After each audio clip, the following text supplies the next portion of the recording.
صور يا ابني.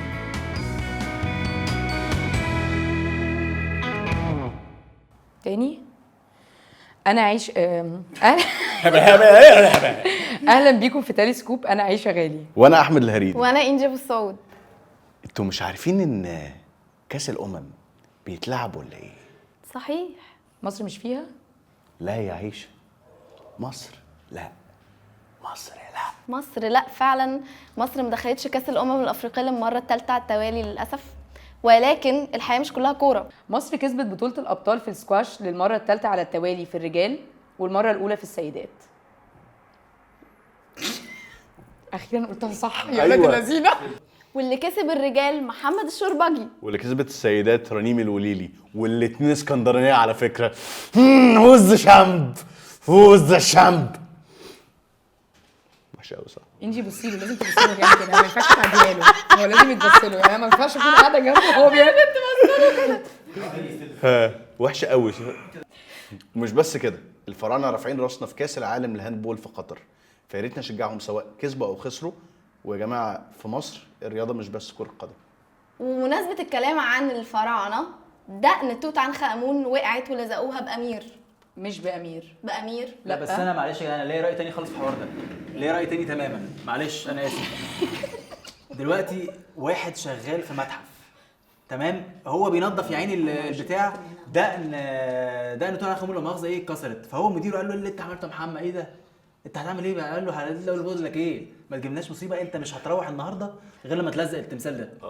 وش هو الراجل عمل اللي مديره قال له عليه، هو ما روحش غير لما لزقه باي حاجه بقى. موظف مثالي ماليش دعوه، هو قال لك انا مش هروح غير لما الزقه. جاب بقى باكو امير من عند عم ابراهيم، جاب بوكسي من المخزن، هو قال لك بس ولزقه تمام. لزقها بالبانه ممدوغه ومالوش دعوه بقى، يعني ممكن دلوقتي توت عنخ امون يكون بيسب الرعى في القبر بتاعه، بيسب الدين، عملت فيا ايه؟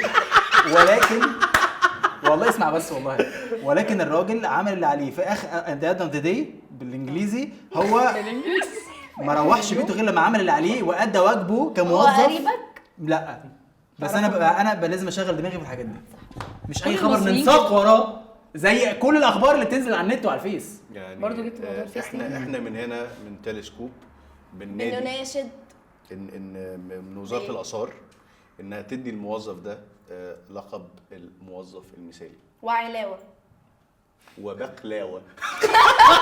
لا كده بنهار ده هبل كده بنهار بقى. علاء الشيخ ايه نورنا. الله يخليك، انتوا اللي منورين والله. والله يعني احنا مش عارفين انت مش عارف ان انت ضيفنا النهارده ولا ايه؟ وهنتمسك ونروح الاسم ولا ايه؟ هنتمسك صحيح. وبما ان احنا النهارده بنصور في 25 يناير، طبعا عايزين نسال المواطن المصري بعد 4 سنين، في اي رساله عايز توجهها لاي حد؟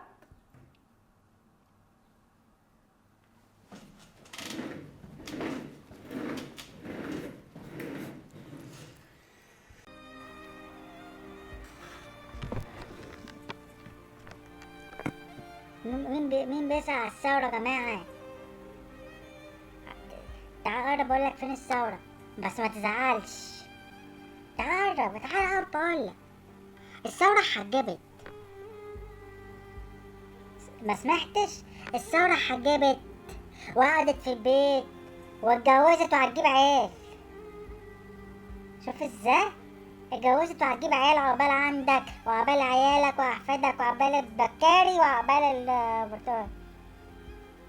بس قاعدة في البيت الثورة، تعمل محشي بقى خلاص بقى، تعمل محشي، تعمل برسمات كده، تاكلوا برسمات بالشاي، تعمل خورة. بس لا انا خلاص، سلام عليكم. لا ما انا السلام عليكم. ابعتوا لنا كومنتس تحت ودوسوا على وشي عشان تعملوا سبسكرايب. ولو عجبتكم الحلقه هتعملوا لي لايك لايك لايك لايك لايك لايك، هعمل لكم لايك لايك لايك لايك لايك. انا بجد قرفانه. وانا مش عايزاها تتحط.